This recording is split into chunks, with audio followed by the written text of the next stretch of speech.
Black Beauty, by Wright Sewell. Chapter 39, C.D. Sam. I should say that for a cab horse I was very well off indeed. My driver was my owner, and it was his interest to treat me well, and not overwork me, even had he not been so good a man as he was. But there were a great many horses which belonged to the large cab owners, who let him out to their drivers for so much money a day.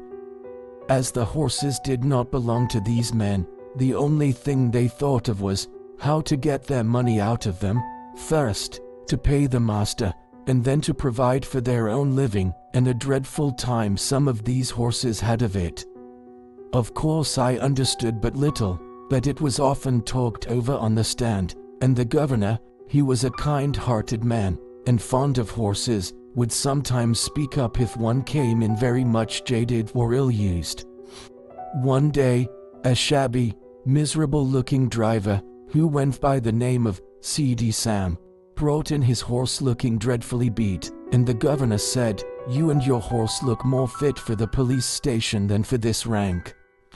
The man flung his tattered rug over the horse, turned full round upon the governor, and said, in a voice that sounded almost desperate, "If the police have any business with the matter, it ought to be with the masters who charge us so much, or with the fares that are fixed so low.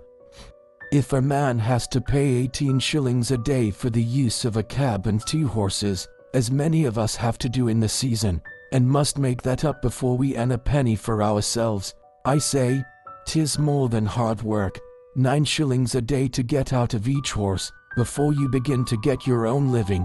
You know that's true, and if the horses don't work we must starve, and I and my children have known what that is before now.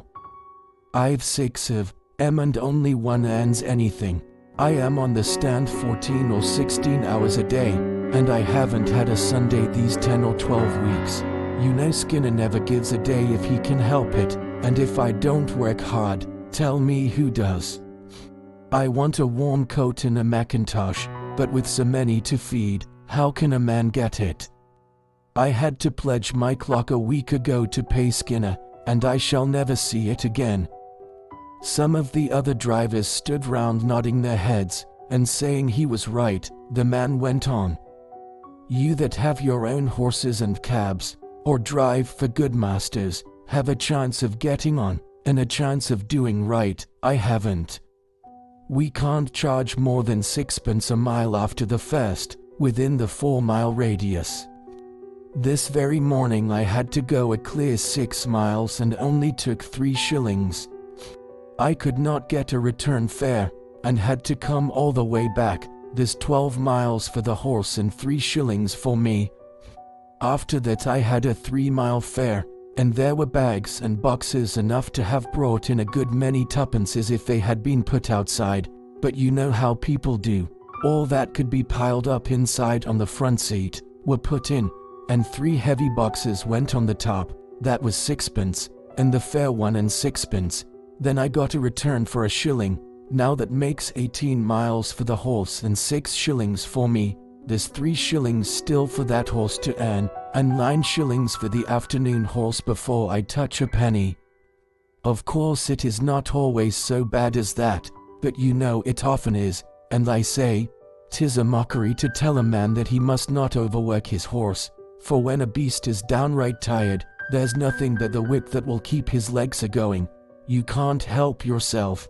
You must put your wife and children before the horse. The masters must look to that. We can't.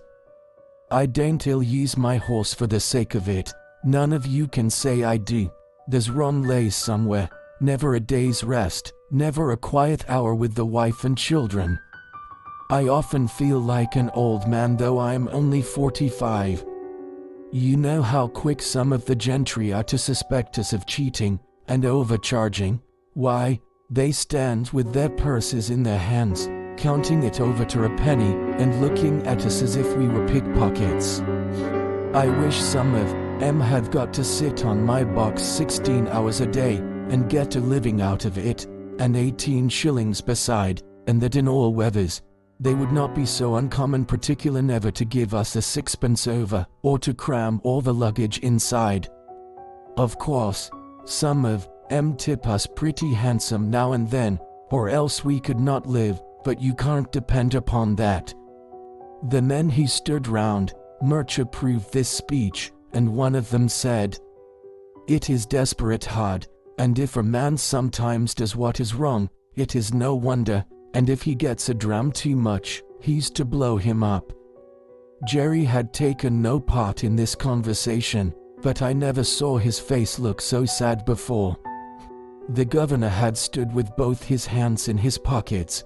Now he took his handkerchief out of his hat and wiped his forehead. "You've beaten me, Sam," he said, "for it's all true, and I won't cast it up to you any more about the police. It was the look in that horse's eye that came over me. It is hard lines for man, and it's hard lines for beast, and he's to mend it I don't know, but anyway you might tell the poor beast that you were sorry to take it out of him in that way.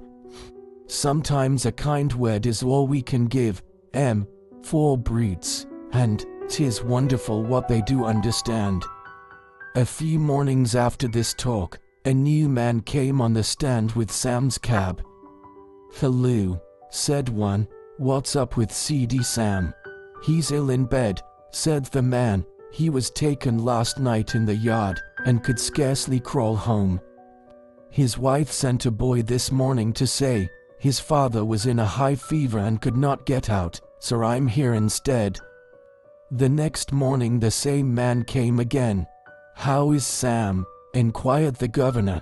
"He's gone," said the man. "What? Gone? You don't mean to say he's dead?" "Just snuffed out," said the other. "He died at 4 o'clock this morning. All yesterday he was raving about Skinner, and having no Sundays. I never had a Sunday's rest." These were his last words. No one spoke for a while, and then the governor said, "I tell you what, mates, this is a warning for us.